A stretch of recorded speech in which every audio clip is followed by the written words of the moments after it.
Hello friends, कैसे हैं आप सब। तृप्ता साइकिल का आप सबका प्यार भरा नमस्कार। फ्रेंड्स, आप जानते हैं कि अब इंदिरा एकादशी बहुत शीघ्र आ रही है। अश्विन मास के कृष्ण पक्ष की एकादशी को इंदिरा एकादशी के नाम से जाना जाता है। यह एकादशी पितृ पक्ष के दौरान आती है।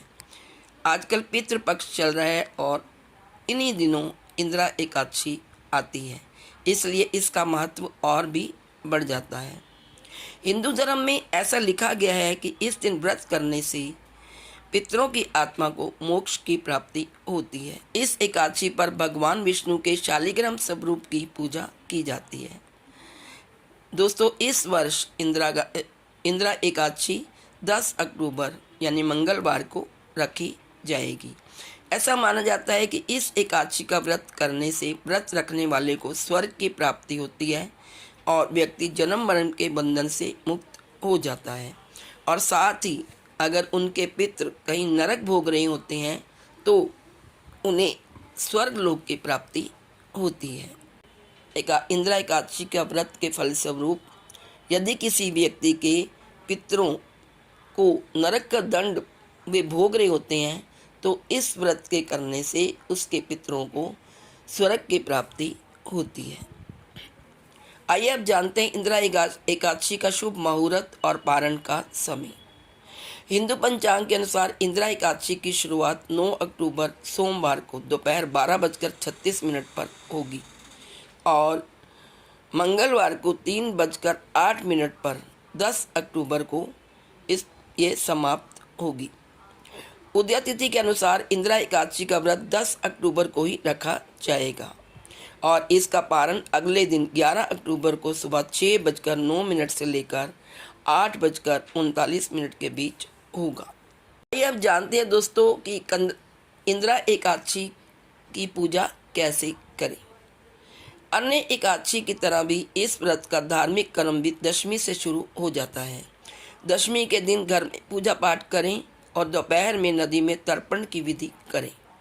श्राद्ध की तर्पण विधि के पश्चात ब्राह्मण भोज कराएं और उसके बाद स्वयं भी भोजन ग्रहण करें।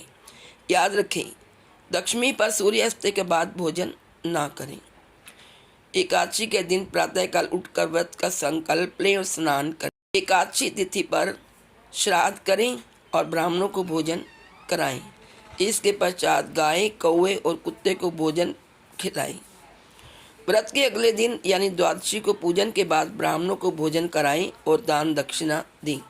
इसके बाद परिवार के साथ मिलकर भोजन करें। आइए अब जानते हैं इंदिरा एकादशी की कथा क्या है। यदि हम इंदिरा एकादशी की व्रत कथा सुने तो हमारे पितरों की मुक्ति हो जाती है। तो आइए सुनते हैं इंदिरा एकादशी की पवित्र कथा। सतयुग के समय महिष्मती नगर में इंद्रसेन नामक राजा राज्य करते थे।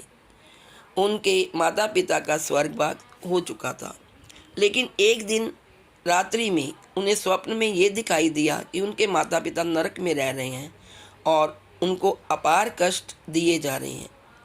जब राजा की नींद खुली तो उसने अपने पितरों की दुर्दशा देखी जो सपने में, उससे वह बहुत चिंतित हुए।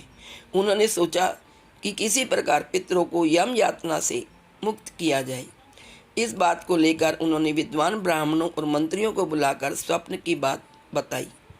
ब्राह्मणों ने कहा कि हे राजन, यदि आप अपनी पत्नी के सहित इंदिरा एकादशी का व्रत करें तो आपके पितरों की मुक्ति हो जाएगी और उन्हें यम यातना से भी मुक्ति हो जाएगी और वो स्वर्ग को प्राप्त हो जाएंगी। इस दिन आप भगवान शालिग्राम की पूजा, तुलसी आदि चढ़ाकर ब्राह्मणों को भोजन कराकर दक्षिणा दी और उनका आशीर्वाद लें। इससे आपके माता पिता स्वर्ग चले जाएंगे। राजा ने ब्राह्मणों की बात मानकर अपनी पत्नी सहित विधि पूर्वक इंदिरा एकादशी का व्रत किया। रात्रि में जब वे सो रहे थे तभी भगवान ने उन्हें दर्शन देकर कहा, राजन, तुम्हारे व्रत के प्रभाव से तुम्हारे पितरों को मोक्ष की प्राप्ति हुई है। यह सुनकर राजा बहुत खुश हुआ और तभी से ही इस इंदिरा एकादशी व्रत की मान्यता बढ़ गई और इसके महत्व को देखकर सभी लोग इंदिरा एकादशी का व्रत करने लगे। आइए अब जानते हैं इंदिरा एकादशी का महत्व क्या है। हिंदू धर्म में एकादशी व्रत का संबंध भगवान विष्णु से है।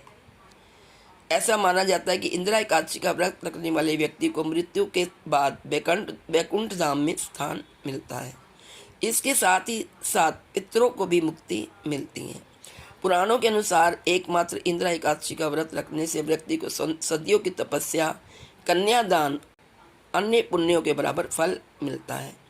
इसलिए इस व्रत को रखना बेहद खास माना जाता है।